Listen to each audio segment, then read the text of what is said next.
So the 49ers have made some moves, So it looks like we just promoted Daniel Helms from the practice squad, from the Tampa Bay Buccaneers practice squad. He was originally on our roster, but we cut him.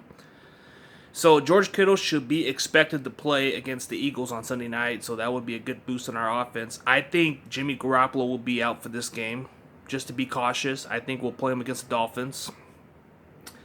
I think Debo will play next week. This will leave an opportunity for Kendrick Bourne and Brandon Ayuk to step up. I don't think there'll be Raheem Mostert and no Tevin Coleman. So that would leave Jarrett McKinnon if he can play. That will leave Jeff Wilson and Jermichael Hesty. Those will be the healthy scratch at running back. Defensively, I think Okello Witherspoon should be back this week. And then we should be able to have our other players coming back.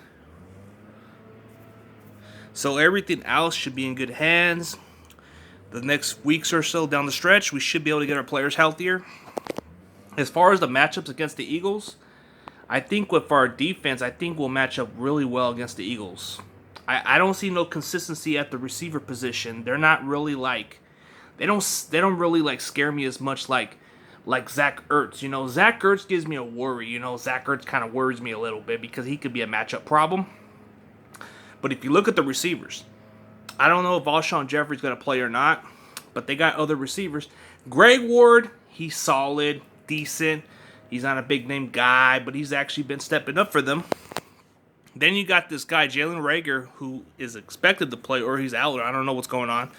They got some other small, speedy receivers, but there's no consistency. So Carson Wentz has been playing terrible because they don't have no consistency at the receiver position.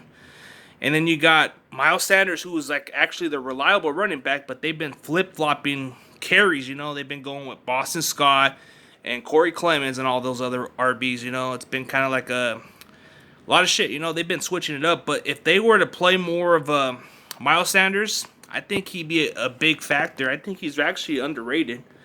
But as far as our matchup against them, their offensive line is really bad. We should be able to get some pressure, maybe about 3 to 4 sacks, even with our injuries.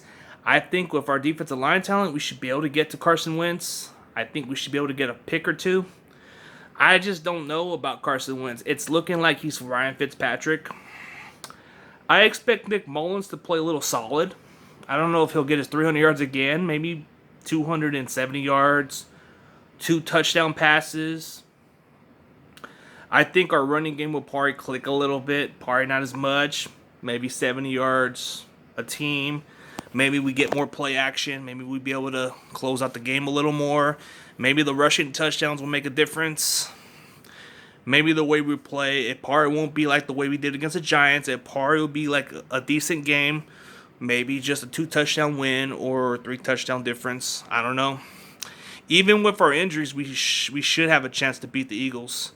I just don't know. I mean, the Eagles seem a little worse. But I'm thinking, are they better than the Giants? Are they better than the Jets? I don't know. Because last time I said about the Giants being better than the Jets, I was wrong. This matchup could be pretty much in a different direction. It can be a solid game, or it can be sideways ugly, So I predicted a 15-point win for the Niners, because I think it's going to be 28-13 Niners, because I'm thinking the Eagles are going to come out to play. But I don't know. Maybe they'll play worse. Who knows? But the way we got to execute is we got to run the ball pretty good. Play action will be a factor. Defensively, if we can blitz a little bit more on Carson Wentz, it's going to be a long day for Carson Wentz.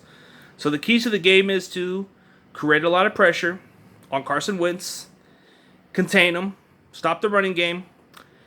I mean, Zach Ertz is a big factor, so you got to focus on covering him. The other receivers, Greg Ward, he'll be a sleeper. He'll be the guy you got to watch out for. He can make some plays. I mean, you got some other guys, some okay receivers, but you just got to cover them. That's it. That's the keys to the game.